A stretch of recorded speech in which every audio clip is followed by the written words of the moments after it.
भएको छ। आज हामी हेर्नेछौँ पुरुषमा चाहिँ 7 आश्चर्य कर्मको विषयमा हामी आज हेर्दैछौँ। पहिलो आश्चर्य कर्म चाहिँ क्षमा हो। उहाँको रगतले चाहिँ तपाईँलाई मलाई क्षमा दिन्छ। एकजना मात्रै होइन, धेरैजना मिलेर त्यहाँ प्रभु येशूलाई पुग्दैछ। प्रेमितहरू, उहाँले त्यो मुखा सहनुभएको थुकलाई सहनुभयो। किन थाहा छ? तपाईँलाई मलाई मुक्ति दिन लाग्यो।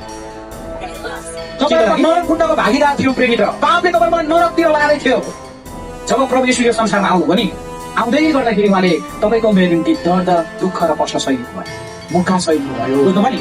तपाईँलाई हामीलाई सुन्दै शुद्ध भएका व्यक्ति हौ। तपाईँलाई हामी अलग गाएका व्यक्ति हौ। तपाईँहरूको थुमाको रगतले धोइ पखालेका व्यक्तिहरू हौ। हालेलुया। तर म आज तपाईँलाई भन्दैछु, धेरै चङ्गाई र चमत्कारको पछाडि तपाईँ मन लाग्नु हुँदैन।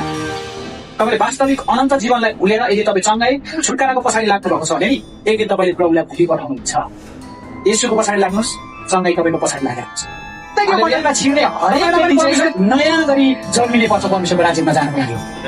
म जन्मेर हुँदैन, म नयाँ गरेर जन्मेर मेरो छोरो स्वर्ग जाने होइन। बुझ्नुभयो नि? तपाईँ व्यक्तिगत रूपमा प्रभुमा नयाँ गरी जन्मिनुपर्छ।